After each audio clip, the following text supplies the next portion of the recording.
Mathias. Hey, Mathias. Mathias. OK. On s'en va dans Romains 6. Nous allons lire dans Romains 6 les versets 14 jusqu'à la fin. Parce que là, je ne sais pas combien de territoire on va pouvoir couvrir. Mais, tiens, on va commencer au verset 12. Juste pour se mettre un peu dans le bain, je vais regarder les choses verset par verset, mais aussi vous donner un peu plus aussi la vue d'ensemble, parce que là, c'est une nouvelle section qu'on commence. Une sous-section, on peut dire, là, dans le chapitre 6. Donc, Romains 6, 12, « Que le péché ne règne donc point dans votre corps mortel, et n'obéissez pas à ses convoitises. Ne livrez pas vos membres au péché comme des instruments d'iniquité, mais donnez-vous vous-même à Dieu, comme étant vivants de mort que vous étiez. Et offrez à Dieu vos membres comme des instruments de justice, car le péché n'aura point de pouvoir sur vous, puisque vous êtes non sous la loi, mais sous la grâce. Quoi donc? Pécherions-nous parce que nous sommes non sous la loi, mais sous la grâce? Loin de là.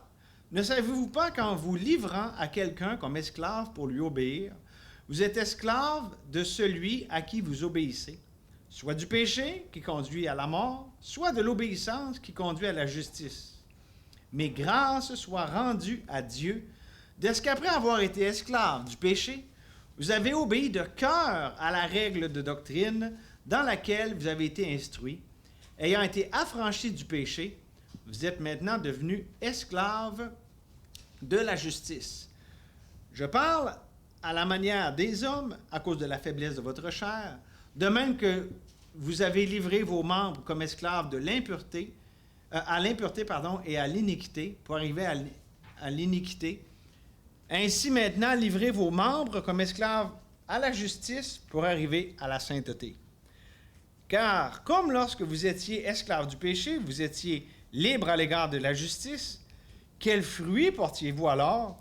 Des fruits dont vous rougissez maintenant. Car la fin de ces choses, c'est la mort. Mais maintenant, étant affranchis du péché et devenus esclaves de Dieu, vous avez pour fruit la sainteté et pour fin la vie éternelle, car le salaire du péché, c'est la mort, mais le don gratuit de Dieu, c'est la vie éternelle en Jésus-Christ, notre Seigneur. Amen. Juste pour vous donner une couple de remarques d'introduction, on pourrait dire, se remettre un peu dans le tempo, parce que ça fait un petit bout qu'on n'a pas été dans notre étude de Romains. On peut dire, la section, là, est-ce qu'il y en a qui vont dire que c'est à partir du verset 14, d'autres à partir du verset 12, mais disons de 12 à 23, là, en gros. C'est beaucoup le transfert de, il a parlé de vérité sur notre union avec Christ, tout ça, puis là, vraiment, il change pour parler de la consécration, de se donner à Dieu. La consécration, ça signifie qu'on ne s'appartient plus, OK? Puis, on se consacre parce que on est mort au péché, puis on est vivant pour Dieu. Donc, la consécration est le fruit de l'œuvre de Dieu. Donc, c'est la suite logique. Pourquoi je me consacrerais? Pourquoi je me donnerais à Dieu? À cause de ce que Dieu a fait de moi. OK? Puis là, on va développer un peu plus là-dessus. Je pense qu'il y a des remarques que j'avais déjà dit auparavant, mais c'est toujours bon d'avoir une certaine dose de révision. La consécration, ça ne veut pas dire que je donne à Dieu ce que j'étais avant. La consécration, ça veut dire que je me contrôle, c'est plus moi qui contrôle ma vie, puis que je permets à Dieu de contrôler ma vie. Mais ça, c'est actuel. Je ne donne pas à Dieu ma vieille vie. Il s'en est déjà occupé. Je donne à Dieu ma nouvelle vie. Parce que je suis mort au péché, maintenant je suis vivant pour Dieu. Qu'est-ce que j'ai à offrir à Dieu? Sa vie, son œuvre, ce que lui fait en moi. Le reste, c'est de l'ancien. Pourquoi je donnerais ça à Dieu? Il s'en est déjà occupé. Je suis mort avec Christ, je suis vivant pour Dieu. Comprenez-vous? La consécration, c'est on donne à Dieu ce que lui a fait de nous autres. Comprenez le concept? Je pense que j'en ai déjà parlé auparavant dans un autre. Je donne à Dieu, Dieu, tu sais ce que tu fais de moi, là, c'est fais ce que tu veux avec. Tu es en train de faire une œuvre, je te laisse le contrôle de faire. Ça va dans le sens à ce qu'on voyait ce matin. Dieu, je te laisse faire ce que tu veux avec moi, je m'attends à toi. Je pense que c'est quelque chose que le Saint-Esprit tape pas mal sur le même clou dernièrement. Je l'avais dit dans le dernier message de dimanche matin passé.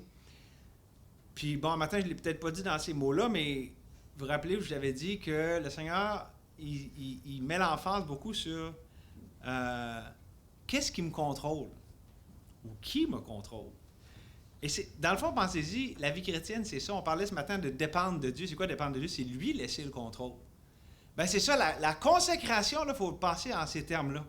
C'est pas, hey, Dieu, moi, j'ai décidé de te donner ça, puis non, c'est Dieu, j'ai pas de contrôle, c'est pas moi qui décide.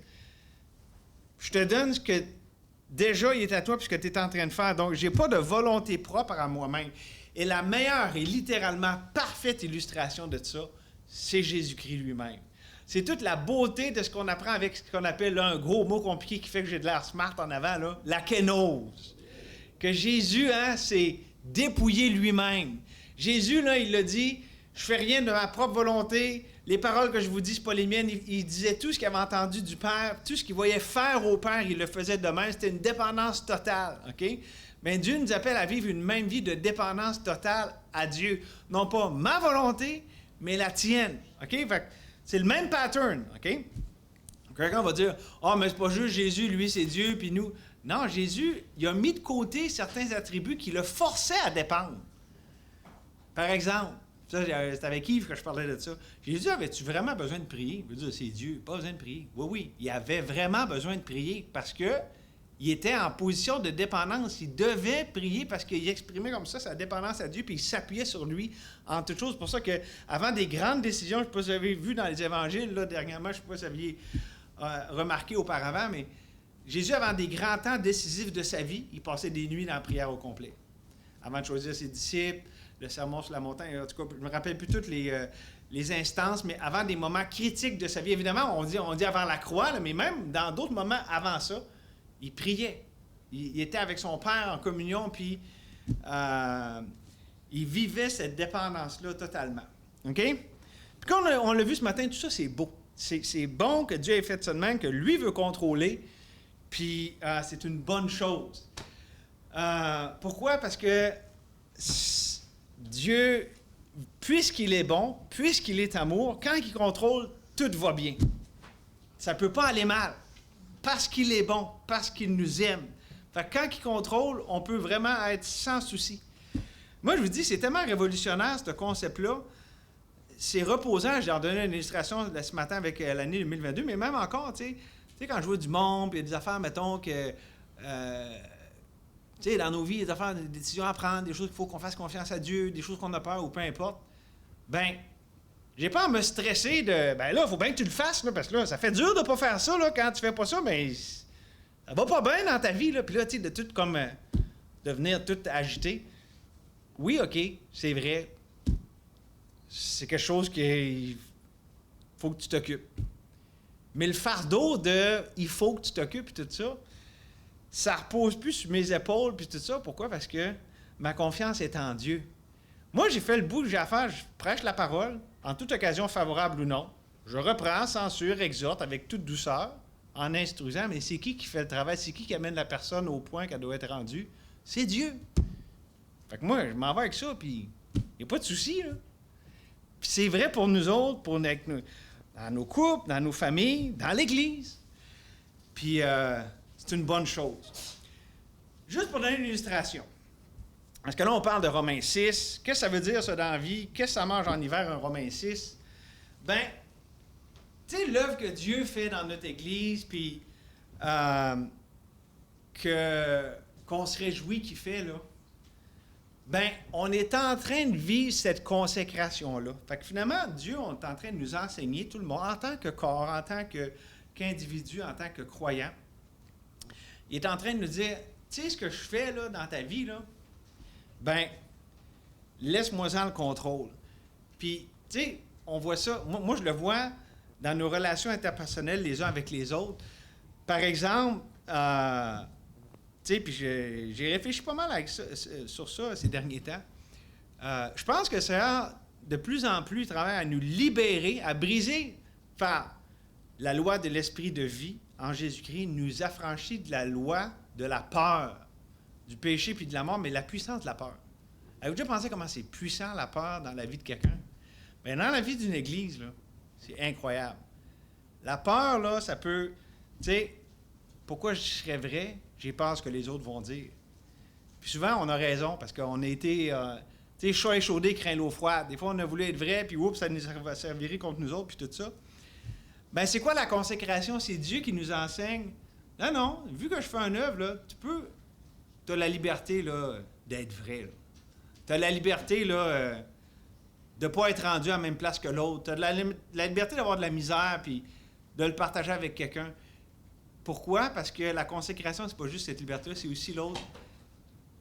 L'autre, là, qui t'a partagé cette chose-là, là, tu sais, qui s'est mis vulnérable, là. Quand on comprend que c'est Dieu qui travaille dans nos vies, ça veut dire aussi probablement qu'il travaille dans la vie des autres, là, puis qu'on ne stresse pas trop le pompon pour nous autres-mêmes, on peut aussi se calmer le pompon pour l'autre qui vient de nous partager la chose. Puis ça change complètement. Puis je dirais que c'est le bout le plus important. Parce que souvent, on parle d'honnêteté et tout ça, puis de vouloir être vrai. C'est vrai dans la partie de celui qui le dit, mais dans la partie de celui qui le reçoit, c'est super important parce que souvent, c'est là que ça va bloquer. J'ai voulu être vrai, j'ai mangé une taloche, je vais fermer ma boîte pour le restant de... Mais c'est vrai, c'est tellement typique. Et donc, c'est ça. C'est ça, s'offrir à Dieu, c'est ça, la consécration. Dieu fait cette œuvre-là, maintenant, je le vis dans mes relations. Dieu m'enseigne à m'attendre à lui, puis à ne pas être agité quand il y a des choses qui ne sont pas comme je veux, puis le contrôle. Bien, je le vois aussi dans la vie des autres, c'est Dieu qui contrôle leur vie. Je ne peux pas contrôler la vie des autres, sachant ça, on vit, on se consacre à Dieu, on apprend à se consacrer à Dieu. Comprenez-vous, là? J'ai comme voulu asseoir un peu le... Tu sais, parce qu'on des vérités de Romains 6, c'est plus que juste de l'abstrait. On vit ça en ce moment, on apprend à vivre ça, puis là, ce que Dieu fait, on lui redonne, on le vit dans nos vies personnelles, dans nos relations interpersonnelles. Donc, là, juste pour vous donner un peu un topo, là, en gros, ce qu'on voit au début des versets, là, à partir du verset 12, là, beaucoup, c'est « offrez ». Offrez-vous, offrez-vous, puis ça commence... au verset 12, que le péché ne règne donc point. Je pense qu'en anglais, je n'ai pas vérifié, mais je pense que ça dit « therefore ». En anglais, on dit quand que « What is this therefore, therefore » ? Pourquoi ce pourquoi est là? Pourquoi ce pourquoi? Bien, c'est que ça ramène à ce qui était dit avant. C'est-à-dire que le péché ne règne donc point. Donc, à la lumière de ce qu'on a vu, là, le péché, là, il n'y a plus à avoir ce règne-là parce que tu sais que tu es mort au péché et tu te vois maintenant comme mort au péché puis vivant pour Dieu. Hein? Tu te considères, comme ça dit au verset 11, tu te regardes comme mort au péché, vivant pour Dieu.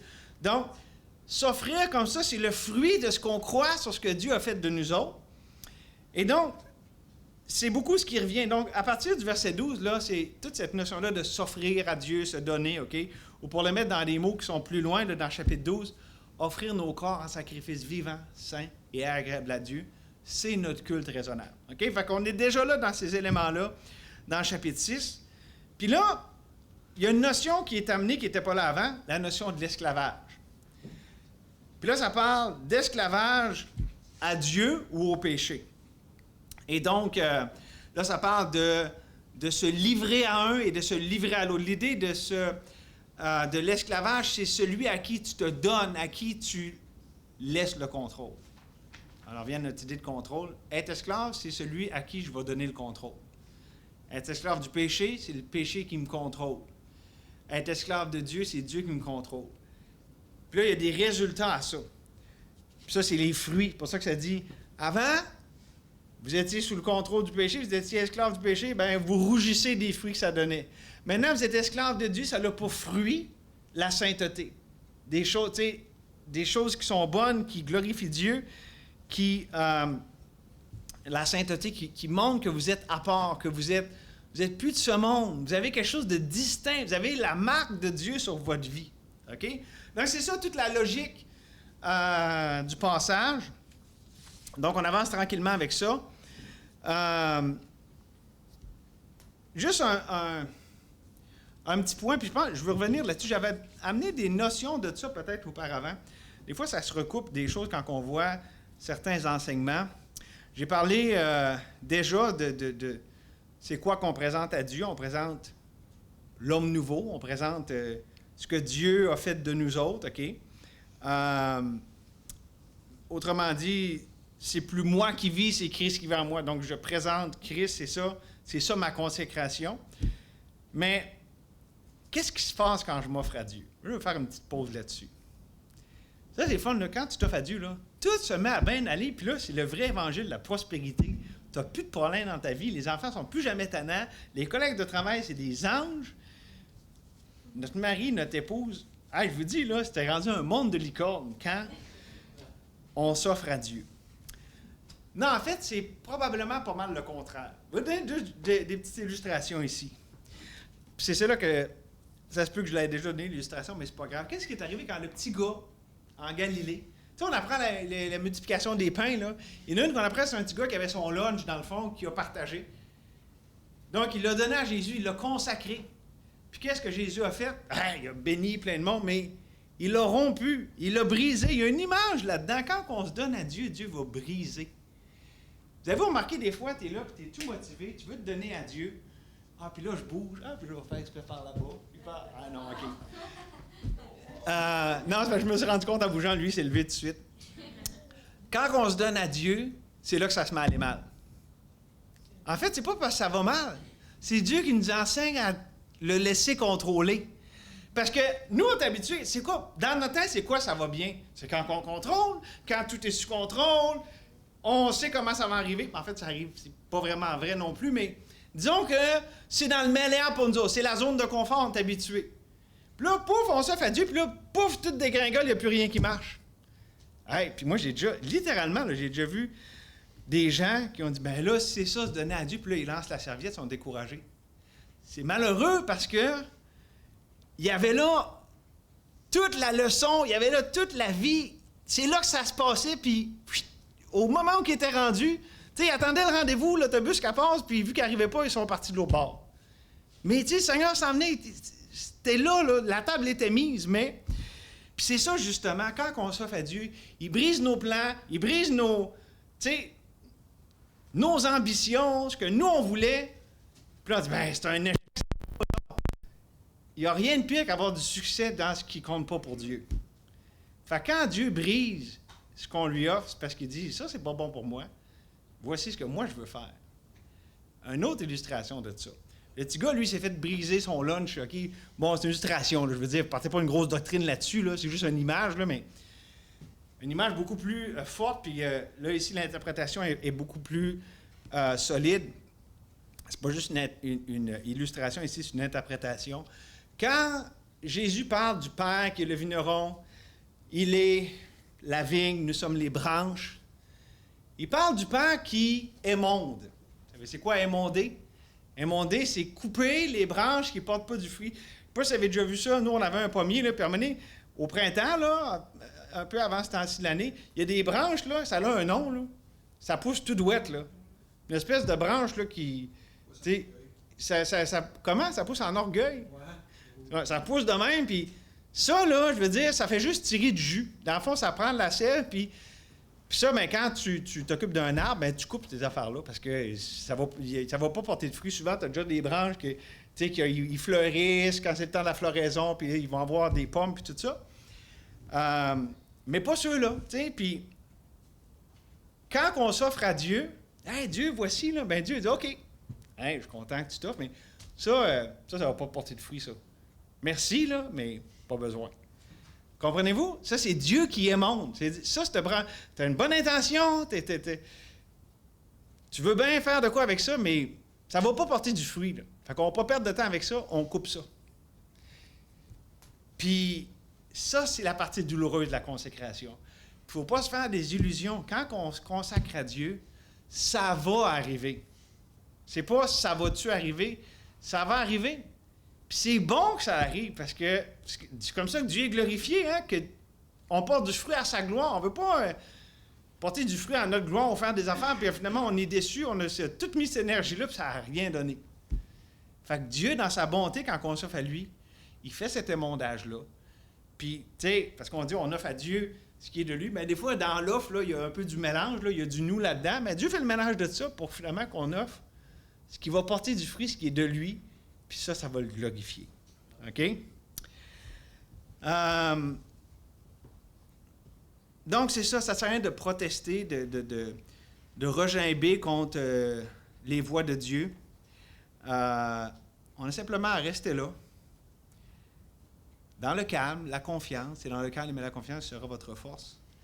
Puis restez sous la fontaine. Et que Dieu, lui, va s'occuper de tout ça pour que tout arrive au bon point, au bon moment, comme il le veut. Tout ce qu'il demande, c'est cet acte initial. Dieu, je me donne à toi. Puis je veux, c'est ça, ce que toi, tu as commencé, cette œuvre de toi qui est de toi, que tu as continué. Vas-y, le contrôle est dans tes mains. C'est pour moi qui contrôle. Puis là, jour après jour, avec le temps, à mesure qu'on est dans ce processus-là, qu'on apprend par la foi à simplement s'abandonner de même à Dieu, bien, on va faire une belle œuvre, puis nous autres, on va s'en réjouir, puis la gloire, la louange va tout aller à lui. Ceci étant dit, juste pour un peu aller dans nos versets, brièvement, parce qu'on n'aura pas le temps de tout couvrir le passage, mais bon, on a parlé dans le verset 13 de se livrer, puis tout ça, mais quand on arrive au verset 14, je veux juste regarder un peu le verset 14 avec vous autres. Parce que des fois, c'est mal compris, ça. Ça dit, « Car le péché n'aura point de pouvoir sur vous, puisque vous êtes, non sous la loi, mais sous la grâce. » Souvent, ça, c'est galvaudé, là. « Ah, je suis sous la grâce, puis 3 petits points. » Puis il y en a qui ne veulent tellement pas aller là qu'ils ne connaissent pas c'est quoi la grâce de Dieu. Fait que là, tu sais, il y en a qui partent à la course d'un bord puis de l'autre, puis il manque encore là le rendez-vous divin en plein où ce qui était là, tu sais. Parce que tu peux réagir trop loin d'un bord de « Hey, là, je veux pas pécher, puis tout ça, fait que je veux pas prendre la grâce comme un prétexte, mais tu t'expérimentes pas la grâce, ou tu veux tellement prendre la grâce comme un prétexte que finalement, tu n'expérimentes plus la grâce parce que c'est rendu un prétexte pour faire ce que tu veux, puis justement, être détruit par ça. » Ça, on ramène les choses, là. C'est quoi que ça nous dit? Car le péché n'aura point de pouvoir sur vous, puisque vous êtes non sous la grâce, non sous la loi, mais sous la grâce. Je veux juste amener ce point-là par rapport au verset 14. Je pense que ça va tout nous aider à comprendre. Pourquoi le péché aurait plus de pouvoir sur nous, de contrôle sur nous? Bien, parce qu'on est sous un contrôle plus grand. Tout le temps, la question de contrôle. Mes amis, on est des control freaks. On veut tout contrôler. Puis Dieu dit, c'est moi qui contrôle. Puis la foi dit, oui, Seigneur. Puis la foi le voit, le croit. Puis c'est là toute la question ici. Pourquoi? Parce que j'explique. Être sous la loi, c'est moi qui contrôle. J'ai tout appris comment on fait, puis je suis capable de faire ça. Moi, je veux dire, j'ai fait ça pendant des années. Là. Hey, c'est la bonne loi de Dieu, c'est saint, c'est bon. Mais au bout du compte, est où la dépendance? Est où le contrôle, il est où? Je suis capable de l'avoir complètement. Mais quand ça dit le péché a encore plus de pouvoir. C'est pas dans le verset, mais ça dit le péché n'aura pas de pouvoir parce que vous êtes sous la grâce, mais ça l'implique, par logique, là, que je vais être sous le contrôle du péché si je suis sous la loi. Parce que c'est ça le rôle de la loi, ça dit, t'essayes là, t'essayes bien fort, puis ça va. Plus t'essayes, moins ça va marcher. C'est ça le rôle de la loi. La loi est pour manifester le péché. Comme étant péché, comme étant abominable, pas abominable, condamnable au plus haut point, puis nous conduire à Christ. OK? Donc, si on comprend ça, OK, la notion de contrôle. Car le péché n'aura point de pouvoir, il ne va pas contrôler votre vie. Pourquoi? Parce que vous n'êtes plus en train de la contrôler vous-même. Vous êtes sous la grâce, c'est-à-dire vous êtes sous le contrôle du Dieu de toute grâce. Ou pour le dire dans des mots comme on a dit ce matin, car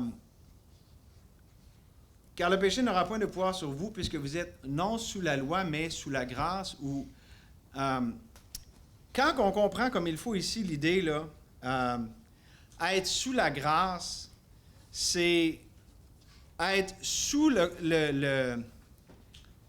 une relation où est-ce qu'on laisse Dieu nous diriger, où est-ce qu'on dépend de Dieu. Vous êtes sous la dépendance de la grâce de Dieu. Puis, pour le mettre dans d'autres mots, vous êtes vous êtes la dépendance de votre chair, de ce que vous êtes capable de faire vous-même. Vous êtes sous la grâce, vous êtes sous la dépendance de l'Esprit de Dieu, de ce que Dieu peut faire. C'est vraiment ça ici. Puis ça nous aide à comprendre. Quelqu'un qui vous dit, là, « Ah, je suis sous la grâce, je peux faire n'importe quoi. » OK, c'est qui contrôle? C'est toi. « Hey, moi, je veux vraiment pas faire des folies de dire « je suis sous la grâce », puis hey, j'ai tout régimenté ma vie. C'est qui contrôle? C'est toi. Voyez-vous? C'est une question de contrôle. Ça revient tout le temps à une question de contrôle. Et c'est pour ça que quand ça dit, le péché, là, pour que la puissance du péché soit brisée dans notre vie, il faut que ça soit Dieu qui contrôle. Ou pour le mettre dans un verset qu'on a vu ce matin, puis j'ai répété même au début du message, car la loi ça commence par un quart ce verset, en tout cas, la loi de l'esprit de vie en Jésus-Christ m'a affranchi de la loi du péché puis de la mort. C'est ça ici que ça veut dire. Être sous la grâce, c'est être sous le contrôle d'une force, d'une loi plus grande que l'autre loi. Il y a deux lois qui s'opposent, la loi du péché puis de la mort, puis la loi de la vie en Jésus-Christ. Bien, quand je me mets sous le contrôle de la vie, de la loi, de l'esprit de vie en Jésus-Christ, bien, la puissance de contrôle de la loi du péché puis de la mort est brisée. Je ne suis plus sous ce pouvoir-là. Fait que vraiment, là, je vous dis, là, ça revient tellement simple, là, sur le contrôle de qui tu te mets. Dieu ou toi-même. Pour ça, là, moi, pendant des années, j'ai trouvé que je pensais que nous, on était les gentils, puis que les méchants qui disaient qu'on est sous la grâce, c'était eux autres qui ne l'avaient pas, mais on n'était pas mieux. C'était un control freak qui lance des tomates à un autre control freak. Il me manquait le point. Non, tu passes à côté, mon ami, là. Les deux, vous ne l'avez pas. C'est se mettre sous le contrôle de Dieu. Puis c'est ça, justement, toute la notion de la foi. Il faut faire confiance à Dieu pour ça. Il faut croire qu'il vraiment, il y a ce qui a notre mieux à cœur, notre bien-être, et qui nous aime. Puis quand il nous demande des choses, pas pour nous rendre misérables puis nous rendre la vie difficile, c'est le contraire. C'est pour nous libérer, puis nous affranchir, puis vivre toute la beauté de ce qu'il y a pour nous autres. Donc ça, vraiment, ce verset-là, c'est une super grande clé pour le passage, puis on va voir la semaine prochaine, là, par rapport à toutes les notions, pas la semaine, l'autre d'après, parce qu'on n'aura pas de Seigneur, mais toute la notion de l'esclavage, de ça va découler, parce que c'est quoi l'esclavage? Je l'ai dit au début du message, c'est que je me vois au contrôle de un ou de l'autre.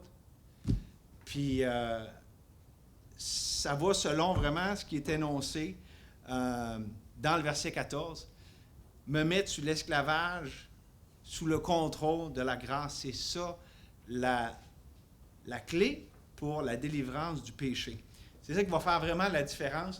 Et comme notre sœur le disait ce matin, c'est pas la question de le comment, de la recette chrétienne, c'est le qui. Sous qui je me place mon contrôle, sous moi ou sous Dieu? C'est pas plus compliqué que ça. Avez-vous des questions? Oui, Sébastien? Juste un verset qui me venait à l'esprit quand tu parlais de ça justement. C'est de s'arrêter vraiment pour savoir qui est. Comme le verset 46, 11 dans le psaume. Ouais. Ouais, puis attends, quelqu'un avait dit ça, ma femme a dit ça, c'était avec humour. There's only one God and it's not you, puis genre la place n'est pas allouée. Quelque chose de même, une affaire, c'était drôle. Tu sais, genre, il n'y a rien qu'un Dieu, puis c'est pas toi, puis l'espace n'est pas alloué, là. Genre d'affaire de même. Parce qu'on se prend pour Dieu vraiment quand on veut contrôler nos vies, là. Disons-le honnêtement, là. Nous, on va pas dire ça de même, là. Mais tu sais, vous serez comme des dieux, c'est ça, hein? C'est vouloir vivre de façon indépendante. Oui, Maxime?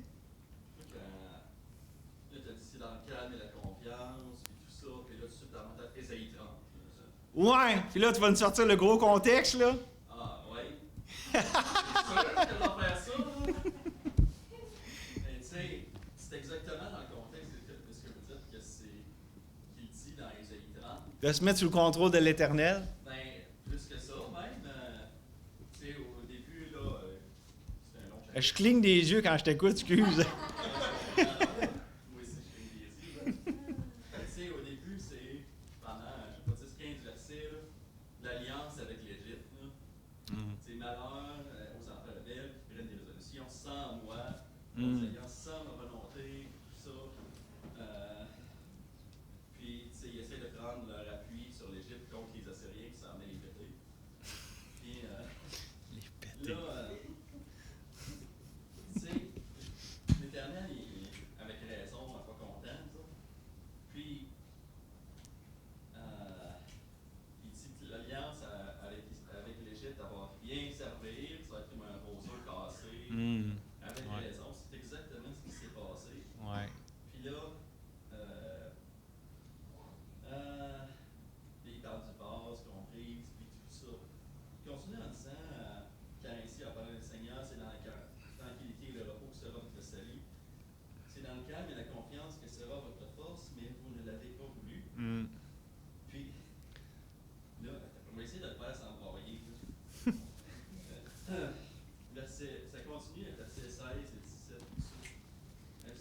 non, nous prendrons la course à cheval de la chair. Là, tu sais. Mhm.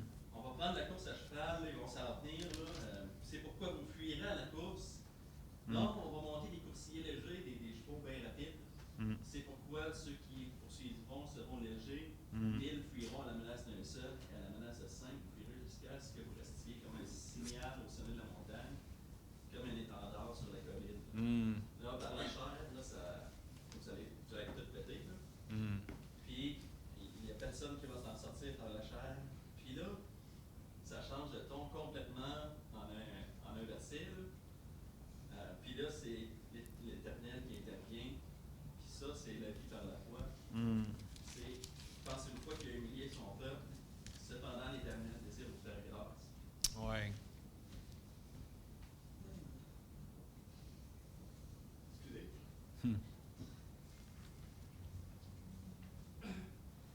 Et il s'élèvera pour faire miséricorde. L'Éternel est juste.